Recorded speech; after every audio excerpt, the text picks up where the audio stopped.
I wanted to make a quick video to talk to you about what I'm looking for concerning the first part of the response essay that we're going to write on Program for Love. Now, I'm calling it a response essay. Other names for it are review essay, the analysis essay, or the critique. Sometimes you may hear someone refer to a piece of writing as a critique. They're basically all the same thing. And we're going to go ahead and write this critique, response paper, analysis paper, whatever. We're going to write it over Program for Love. And it's going to have two sections to it, the essay. The first section is I'm going to ask you to summarize what the essay itself said. And then in the second section of your essay, I want you then to respond. I want you to tell me what you think. All right, so sometimes students of writing like to think of their text in terms of paragraphs, and that's certainly useful. I mean, obviously you have words, sentences, phrases, sentences, paragraphs, but I want you to don't forget that there's another layer. That's sections. All right. So on a very macroscopic view of this, you're going to have two sections at least: the summary, the evaluation. How many paragraphs goes into each section is up to you. You might need two paragraphs in the summary, 3 for the evaluation. It might be 1 paragraph for the summary, 3 for the evaluation. I don't know. It just you're going to have to see how it just sort of works out. But I definitely want your essay to demonstrate those 2 sections, and the summary starts first. Now, the very first thing that you need to do, and what we're going to focus on, this work week is just writing the summary, the first part of this, okay? So I'm not going to talk much more about the evaluation. I'll do another video later about that, the second part. And you'll put the 2 parts together for a nice essay. But this work week, let's just focus on the summary, all right? I need you to pretend that you're writing to someone who has never read the article. Pretend that I've never read Program for Love and that I'm not going to read it. You are the only way I'm going to access this article. All right. So your job in the summary is to really try to understand what that essay is saying and then simply to represent it in a condensed form. All right. You almost have to pretend that the author of the essay is there sitting with you, right? And the people that he talked with are there, Sherry Turkle, Jeffrey Young, Alan Davis, I believe his name is, the second voice in the second part of the essay. Just get those people there, have them sitting by you. Just pretend that. Here's my parakeet, came to say hi. As you stand up in front of somebody, of a crowd, and you say, okay, I'm going to go ahead and spend 5 minutes telling you what they said, just say it. And say it fairly, say it objectively, and say it, say it so that those people that are sitting there at the end would say, yeah, that's kind of what we said. We agree. Said it really quickly, but those are the main points. That's what we said. So this summary is not anything about your opinion. It's about you trying to help someone else who's never going to read the article get the nutshell version of it, right? So what I would do is I would definitely read it, but I would actually reread it. I would read it twice, and the second time through, I would just mark down the main points. You're gonna find that in this essay there are like 5 or 6 points, general points that are made about something, and that the rest, a good number of sentences that follow that, or a couple paragraphs that follow that, are to exemplify that general point, or to expand it, or to apply it. They're all about that point somehow. And then they might move on to another general point.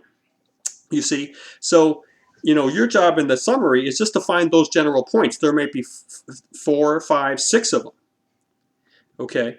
And once you get those general points just written down, just make a list. Okay?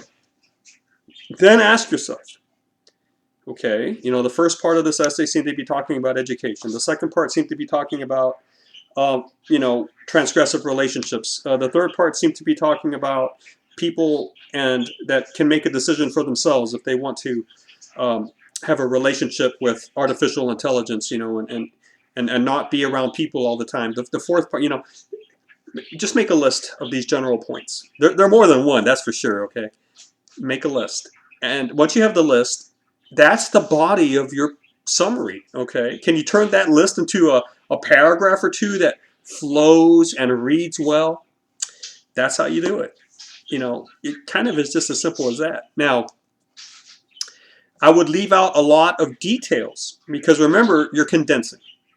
So for this part of our activity, you know, for what I want you to do now is leave out any specific details. Just tell me in general terms what do you think those main points were. Okay. Now, once you have a list there, then ask yourself, is there one of these points that is really like the overarching point?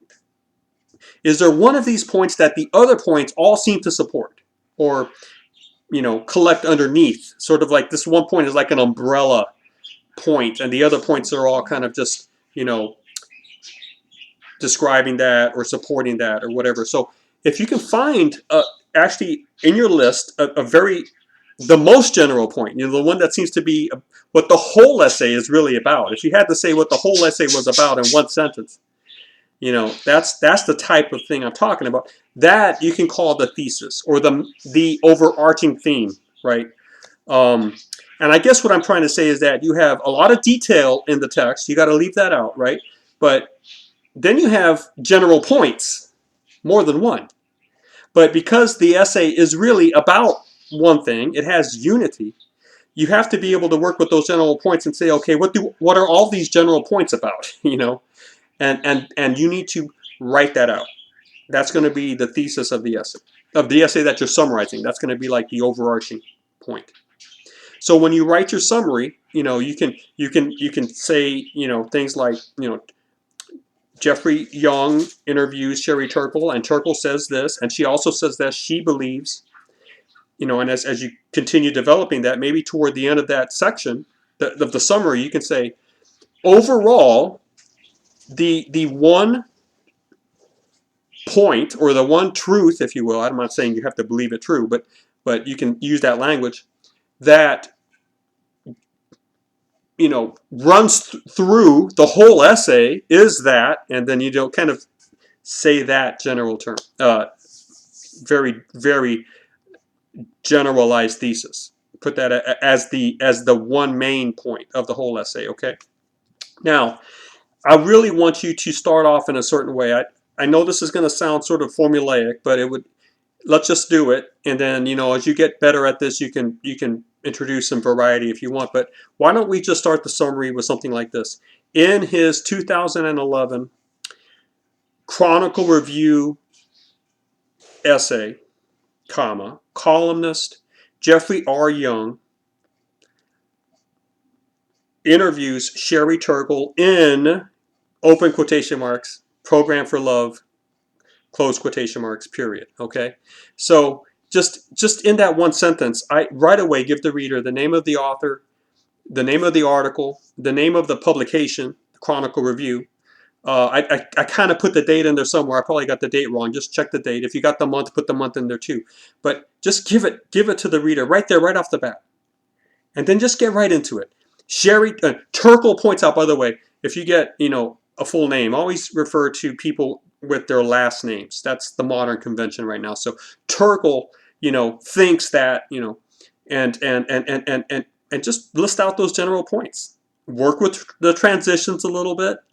Make it kind of flow, but remember, your job here is not to produce an essay that shines with style and that reflects on you as a writer in terms of your creativity, your thoughts, or your, you know, skill set right now as a writer per se.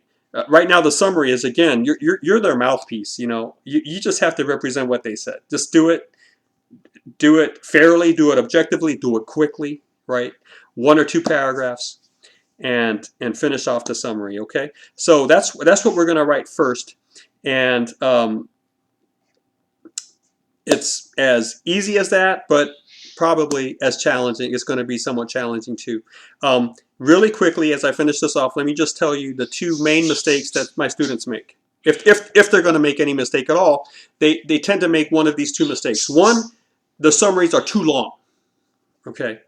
if your summary is like 5 paragraphs, you may as well just hand me the article. I'll read the article. I'm halfway there anyway, right? So, you know,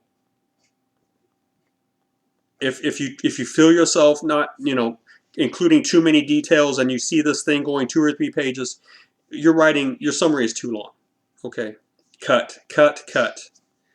And then the other mistake is sometimes I get summaries that are way too short. Now, there is a type of summary that is a 1-sentence summary. We'll deal with that later if we touch on it in this class. But I'm not asking for that alone in this essay. Now, I'm asking for a paragraph or 2 that lays out the main points in a way that's easy to read.